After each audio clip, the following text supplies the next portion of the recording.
sobotu sa Kežmarská aréna zmenila na boisko. Už od rána sa v ringu stretli účastníci 3. kola Open ligy v kickboxe. Do súťaže sa prihlásilo viac než 220 zápasníkov od 6 rokov po dospelých, a to nielen zo Slovenska, ale i z Ukrajiny, Poľska či Maďarska. Večer však už patril 12 zápasom, a to pod pravidlami Muay Thai, K1, boxu a MMA. V niektorých zápasoch sa predstavili aj domáci borci z Goral Gymu. Svoj prvý, a to hneď aj úspešný gala večer, mal za sebou Markus Smrek. Predal som 130 lístkov, za čo som veľmi rád, a mal som tu parádne publikum, ich všetkých, takže som rád.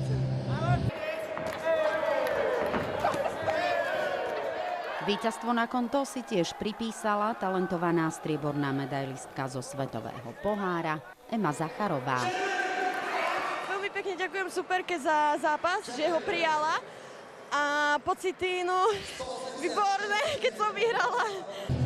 Aké sú možno tvoje ciele ďalej v tomto športe? Na budúceho roka chcem vyhrať opasok v lige SMTA v Thajskej. To je disciplína, ktorú som išiel teraz.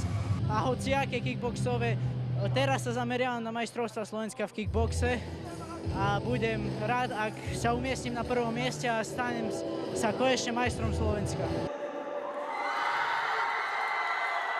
Cez leto v júni mám mať svetový pohár v Maďarsku a potom v auguste majú byť majstrovstvá sveta, tak uvidíme, či sa nominujem.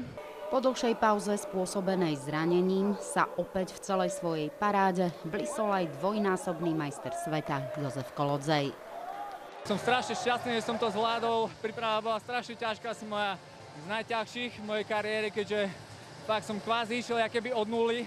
Všetko som musel na novo trénovať, čo sa týka kondície, vytrvalosti, sily. A potom naposledy som sa trápil s veľkou váhou, takže to ma aj o to viac vyslabilo, ale zvládol som to.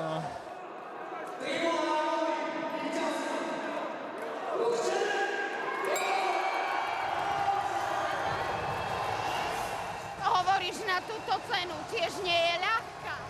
Toto už ani nelácim udržať. Je strašne ťažká, ale aj strašne krásna a vážim si vlastne od Michala Pripojňa, že mi ju urobila a môžem sa s ňou chváliť.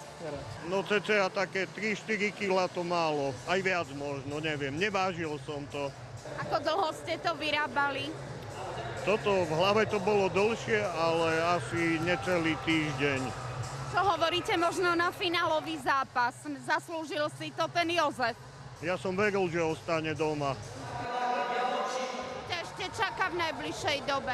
Budú majstrovstvá Slovenska v kickboxe, takže tak tam budem sa snažiť zase vyhrať majstra Slovenska a potom tým pádom postúpiť do slovenskej reprezentácie a ísť na majstrovstvá sveta a Európy a tak ďalej. Úspechy, myslím, že to je pol na pol výhry, pol prehry.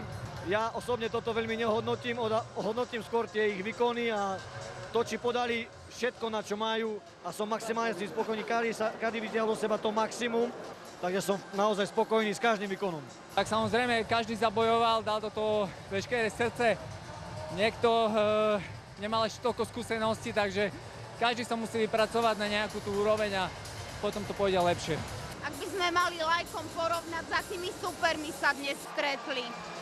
No to je to na tej našej gále také špecifické. Možno to je moja chyba, ale nosím chlapcom minimálne vyrovnaných a dievčatám minimálne vyrovnaných, keď nie lepších superov. Takže preto sú tie výsledky také, aké sú, že niekedy naozaj prehrajú, lebo boxujú veľa razy so skúsenejšími supermi.